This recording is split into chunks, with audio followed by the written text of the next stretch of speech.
Hello à toi et bienvenue dans un nouvel épisode du podcast C'est moi d'abord de Madame Harmonie, le rendez-vous des mamans actives qui sont à deux doigts de craquer mais qui décident de changer les règles du jeu. Je m'appelle Catherine et j'aide les mamans actives à retrouver du temps pour elles, à alléger leur charge mentale, à remettre un peu d'ordre dans leur habitation et surtout dans leur esprit. Ici, on va parler de vraies choses. Dans chaque épisode, on abordera un seul sujet à la fois, parce que je veux que tu ressortes avec un vrai déclic, des exemples concrets et des actions possibles. Alors installe-toi et prépare-toi à passer d'un quotidien qui t'épuise à une vie qui t'inspire. Hello à toi et bienvenue dans ce tout premier épisode du podcast Madame Harmonie. Je suis ravie, mais vraiment ravie que tu sois là. Parce que si tu es en train d'écouter ceci, c'est que tu as peut-être cliqué en mode « Bon, on va voir ce que c'est cette histoire d'harmonie dans mon quotidien ». Ou peut-être en mode « J'en ai marre, je suis au bout du rouleau, je veux changer quelque chose ». Dans les deux cas, tu es au bon endroit. Ici, on va parler de vraies choses. On ne va pas faire semblant. Je suis comme toi. J'ai couru, j'ai porté 1000 casquettes et j'ai culpabilisé. J'ai oublié de respirer. Et un jour, j'ai dit stop. Et aujourd'hui, je t'aide à dire stop toi aussi. Mais avec bienveillance, douceur, clarté et une petite touche d'humour parce qu'on en a toutes besoin. Dans chaque épisode, on abordera un seul sujet à la fois. Parce que je veux que tu ressortes avec un vrai déclic, des exemples concrets et des actions possibles. Pas de blabla lifestyle, pas de soi plus organisé, flou et culpabilisant. Non, ici, c'est du vrai. Et aujourd'hui, on commence par une question simple mais puissante. Et si on arrêtait de s'oublier? Ah, ça c'est une bonne question. Alors, dis-moi franchement, à quand remonte la dernière fois où tu as fait quelque chose juste pour toi? Pas un truc inutile, pas un truc pour ta famille, pas un truc à rayer de la liste, non, juste un moment à toi, rien que pour toi. Tu sais, pendant longtemps, j'ai cru que ça n'existait pas, ce fameux temps pour soi.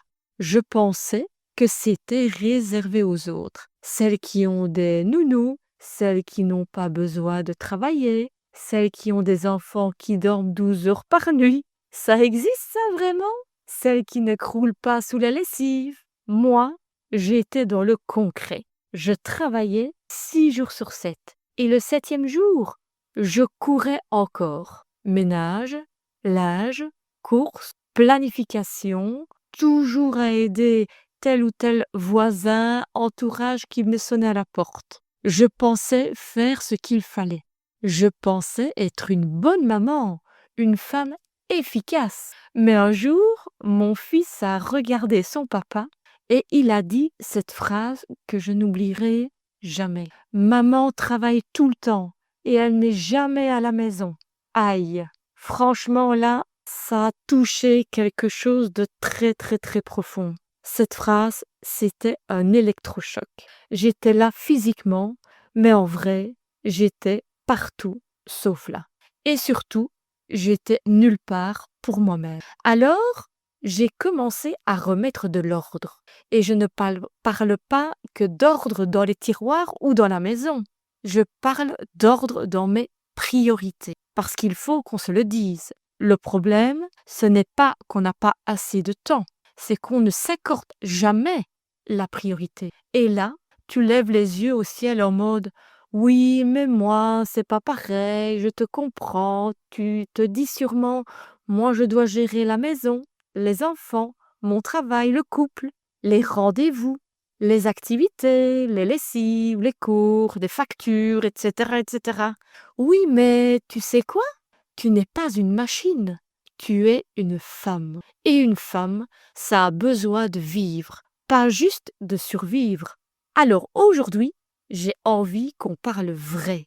On va voir pourquoi on s'oublie, comment on peut arrêter et surtout ce que tu peux mettre en place cette semaine pas dans 3 mois, pour commencer à reprendre ta place. Allez, on respire un bon coup et on commence.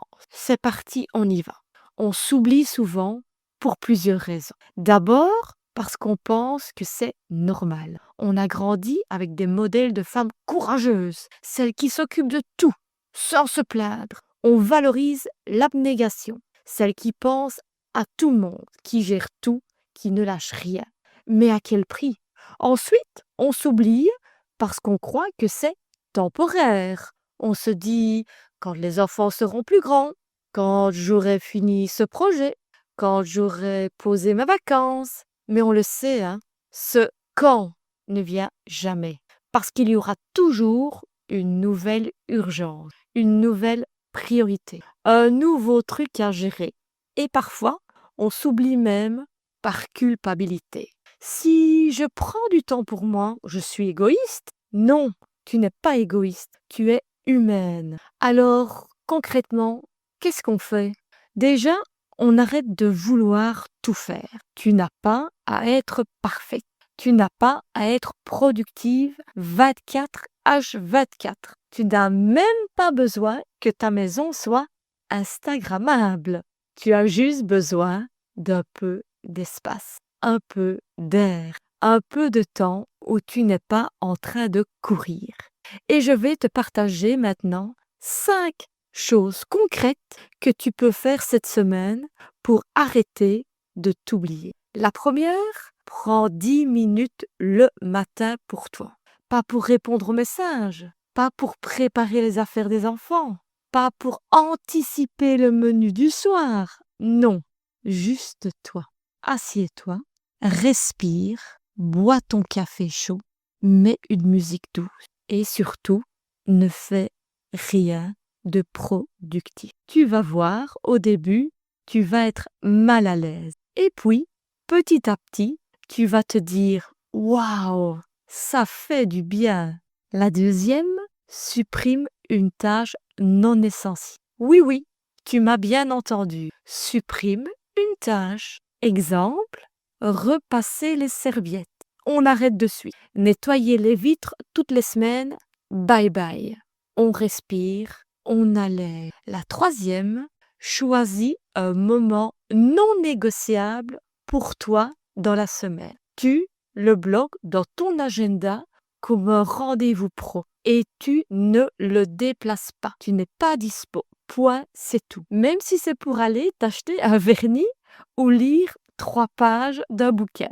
Ok? Le quatrième, dire non. Juste une fois cette semaine, dis non à une sollicitation que tu n'as pas envie d'accepter. Pas méchamment, mais fermement.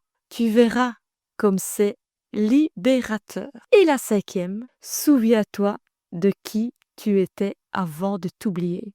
Avant d'être juste maman, juste salariée, juste patronne, juste organisatrice du quotidien. T'étais qui? T'aimais faire quoi? Reconnecte-toi à elle, même 5 minutes. Et tu sais quoi? Tu peux commencer maintenant. Tu peux m'envoyer un petit message sur Instagram pour me dire laquelle de ces actions tu vas tester dès aujourd'hui. Je te lirai et je te répondrai. Parce que je ne suis pas une voix lointaine. Je suis là avec toi, pour toi. Alors, on s'est oublié un temps, mais maintenant, on se retrouve. Merci d'avoir été là. Merci d'avoir pris ce moment pour toi. Et surtout, bravo d'avoir choisi de commencer ce chemin. On se retrouve la semaine prochaine pour un nouvel épisode. En attendant, respire et souviens-toi d'un quotidien qui épuise à une vie qui t'inspire. Merci d'avoir été là, merci d'avoir pris ce temps pour toi. Si cet épisode t'a parlé, pense à t'abonner, à laisser un commentaire ou même à le partager à une autre maman active qui en aurait bien besoin. C'est comme ça qu'on fait grandir ce cocon d'harmonie ensemble. Tu peux me retrouver sur mes réseaux qui sont en description de ce podcast. On se retrouve très vite pour un nouvel épisode et souviens-toi, c'est toi d'abord.